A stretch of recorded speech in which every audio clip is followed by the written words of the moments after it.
Welcome to another deep dive. We love getting your suggestions, and this time we're taking a look at some English learning material you sent our way. Yeah, it's from EnglishPod, and specifically their episode on asking someone out.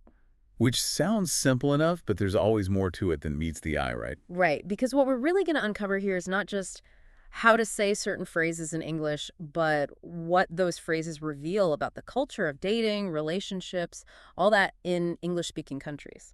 I like it. So what's the scenario EnglishPod sets up for us this time? Okay, so we've got this dialogue, and it starts with a man and a woman, Jennifer.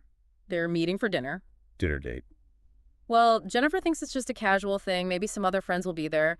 But the guy, he's actually got other plans. He's made a reservation, but it's just for the two of them. Okay, so he's being intentional about it. Very much so. And it doesn't take long for him to make his move either. He comes right out and says, "I've always seen you as more than just a friend." Bold move. It is. And he adds, "I can't take it anymore." Wow, so there's some real feeling behind this, not just a casual, hey, I kind of like you. Exactly. And the way he phrases it, it shows there's a buildup of emotion, maybe a little frustration that he hasn't said anything before. Definitely puts himself out there, making it very clear how he feels. Absolutely. And to really drive it home, he goes on to say how well he knows her. Not just surface stuff, but things like, the pros and cons of her personality. Yeah, I noticed that. He even says something about knowing which side of the bed is hers. Like, that's not something you just casually observe. Right. It suggests a deeper level of intimacy and attention, like he's been paying close attention to her for a while. So he's building up to something.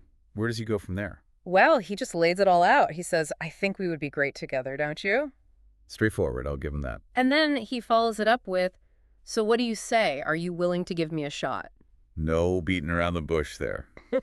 He's asking for a chance, plain and simple. What does Jennifer say to all this? She's taken aback.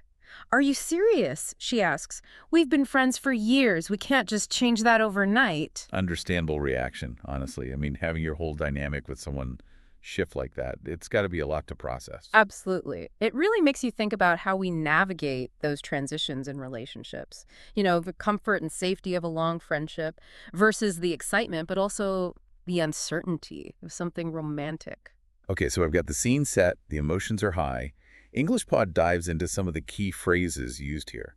They start with, here's the thing. What's the significance of that phrase? Here's the thing. It's like a signal, right? A way of saying, listen up, this is important.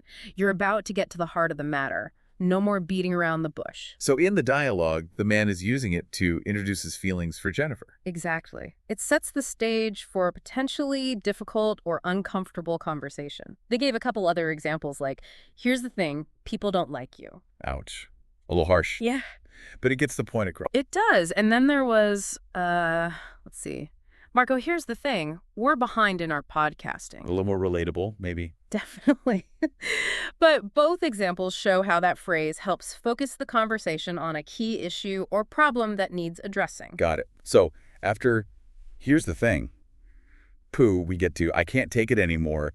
That one sounds pretty loaded. What kind of emotion does that convey? So much frustration, right? It means you've reached your limit. You can't keep quiet any longer. Something's got to change. Like in the dialogue, the man is saying he's reached that point with his feelings for Jennifer. Exactly. And the examples they give really highlight that sense of being at the end of your rope, like dealing with a noisy neighbor or a yelling boss. It gets to a point where you just snap. It does feel like a breaking point. And then, of course, there's Jennifer's reaction. Are you serious? It's a classic, isn't it? We've all been there. It's that instant response when something totally unexpected happens. A mix of surprise, disbelief, maybe even a little shock. And in this case, it shows us just how caught off guard Jennifer is by the man's declaration. Totally. And they pointed out how the tone can vary. It could be genuine surprise or maybe even a hint of doubt, like, is he really saying this? Yeah, the context really shapes how it comes across. Hmm. Now, the man admits he never had the guts to tell Jennifer how he felt before.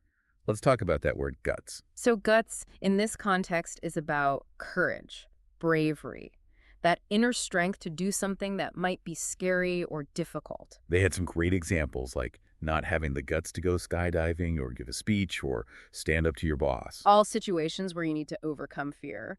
And what's interesting is that they also point out the literal meaning of guts. You mean like your insides? Exactly. It connects that physical sensation of butterflies in your stomach Hmm. to the emotional aspect of being brave.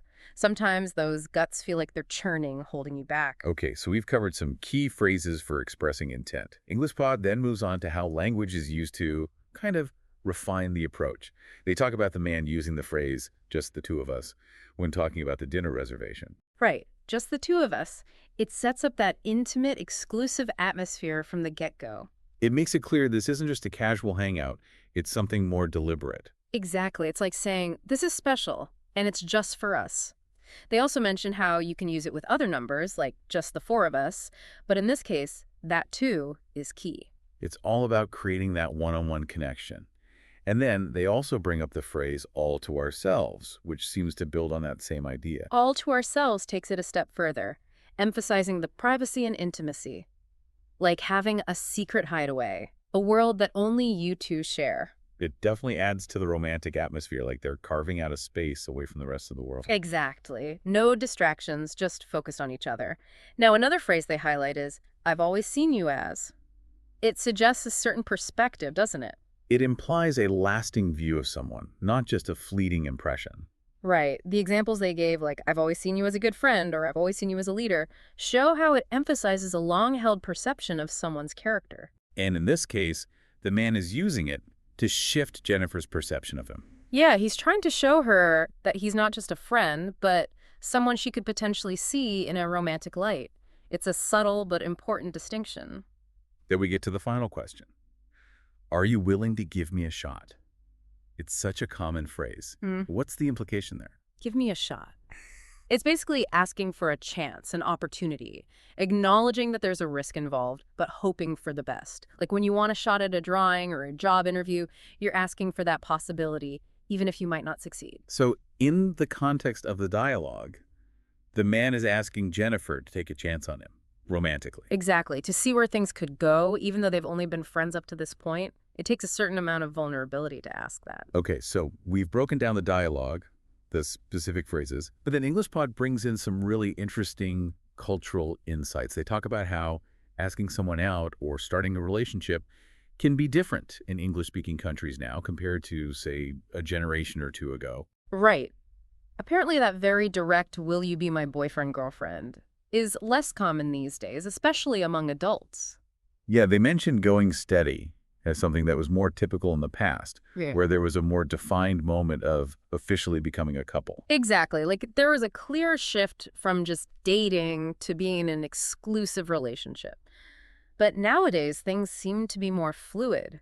Relationships often develop more organically without that formal asking stage. So it's less about labels and more about just seeing where things go naturally. Right. It might start with a few dates, then hanging out more often, maybe meeting each other's friends, and eventually it just becomes clear that you're a couple without a big declaration. Which is interesting because it contrasts with the dialogue we analyzed, where the man is very upfront about his feelings and intentions. That's a good point. The dialogue might be reflecting an older, more traditional approach. Or maybe it's just highlighting a situation where someone chooses to be direct, even if it's not the norm these days. It's a question worth pondering, you know? How does all this compare to your own experiences or what you've observed in your own culture? That's a great takeaway. It really makes you think about how different cultures approach the start of a relationship. Is there a specific moment where you ask someone out? Or is it more about unspoken understanding and gradually becoming a couple? Exactly. And what might be considered straightforward and refreshing in one culture could be seen as too pushy or awkward in another. It's all about understanding those nuances. All right, so as we wrap up this deep dive into EnglishPod's asking someone out, let's recap some of the key points.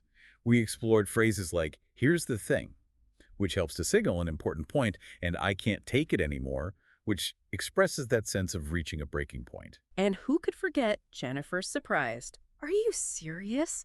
Or the man's admission that he never had the guts before, which really emphasized the courage it takes to put your feelings out there. We also looked at how phrases like, just the two of us, and all to ourselves help to create that intimate, exclusive setting. And how I've always seen you as can be used to highlight a long-held perception of someone. And of course, give me a shot That universal plea for a chance, for an opportunity. And finally, we discussed how in English-speaking cultures today, romantic relationships often develop more organically without a formal asking stage, which contrasted with the direct approach we saw in the dialogue. Which leads us to a final thought-provoking question for you, the listener. In the ever-changing landscape of dating, is this kind of directness and clarity in expressing romantic intentions becoming a thing of the past? Is it perhaps even more valuable now in a world where things can often feel ambiguous? Or does it ultimately come down to individual personalities and the specific cultural context? Lots to ponder. And with that, we conclude our deep dive for today. Thanks for joining us, and keep those suggestions coming. Until next time.